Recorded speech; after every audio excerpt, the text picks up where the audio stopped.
Good morning. It's good to be with you again as we continue our look at what it means to be a Presbyterian.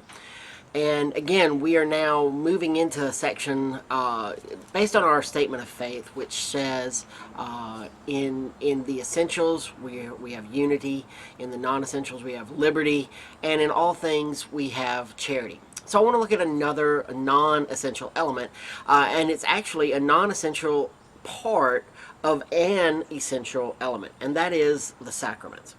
Obviously, we want to be a sacramental church. We want to be doing the Lord's Supper, and we want to be doing baptism.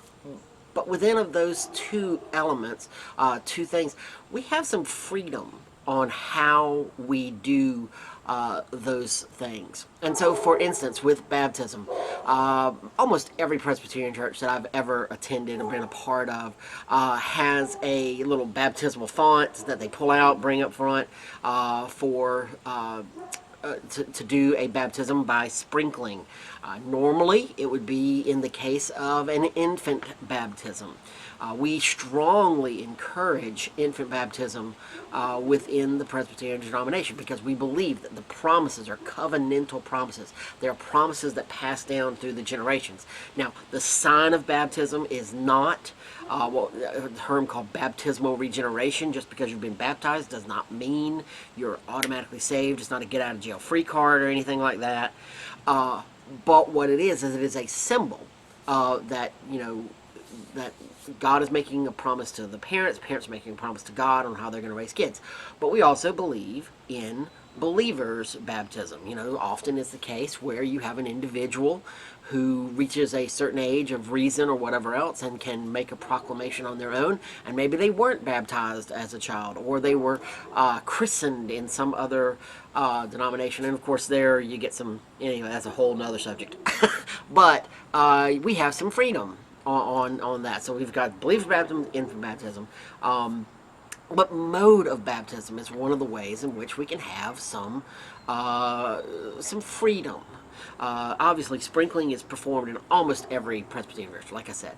But there are some other methods, such as pouring, which is certainly scriptural. There's all kinds of scripture references in the book of Leviticus about how pouring onto the in the sacrificial system that's mentioned there in Leviticus. The pouring of the blood signifies cleansing of sin. That's certainly one. We can even go to a full immersion. I mean, I certainly am not one who feels it's absolutely necessary to do that. However, it is not invalid. In fact, I've participated in such a service. Now, the one thing I will say in regards to baptism is that it needs to be held within a worship service. It does not need to be an individual thing unless it's some extraordinary circumstance. And that's one of those very rare exceptions.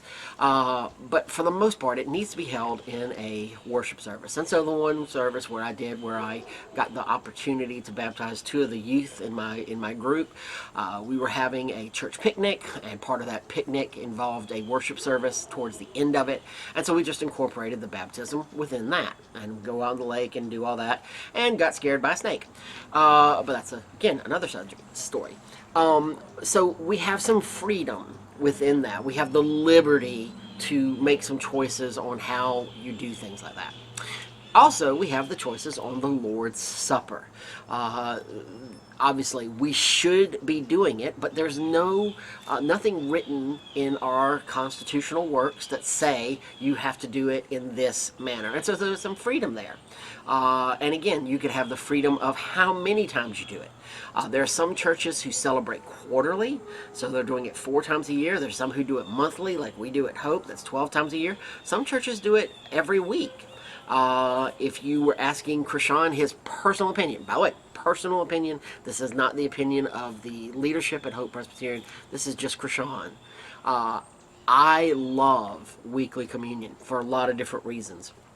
That I would love to talk to you if you ever want to sit down and have that discussion. However, I'm good with monthly communion. I would say quarterly communion is a little too infrequent in my personal personal opinion. And part of the reason for that is if you happen to miss a communion Sunday, it could be 6 months before you get to take communion, between communion times.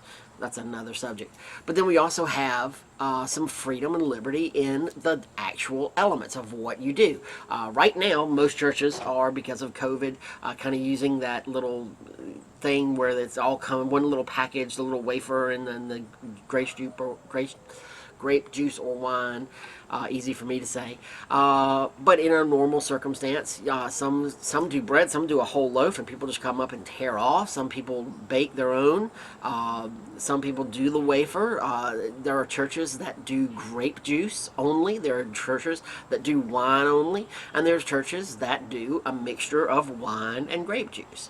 And in each case, the leadership and the church needs to kind of know what is going on in their congregation. I was in a congregation where we were all grape juice at one point, and then through a time period of the leadership studying the issue and going through, and then also educating our congregation, we moved to to having an inner and outer ring of wine and grape juice. And that was because there was a strong movement that there should be wine included. Again, I'd love to have a conversation with you about this. This is not the time, this devotion time is not the time for that in that regard. But there's liberty, and that's okay. That we can have these little, and we can go, and we may go to another Presbyterian church and say, man, they do that a little bit differently. And that's fine, because we have the liberty to do so. And so there needs to be charity also in extending to those issues of, I may not exactly feel comfortable with this, but you know what? It's within the bounds. And to be able to do that. So this is just one of those other issues that about non-essentials. We'll look at a few more and then move on in our study of what it means to be a Presbyterian. Anyway, I hope you guys have a wonderful day. We'll talk to you later. Bye-bye.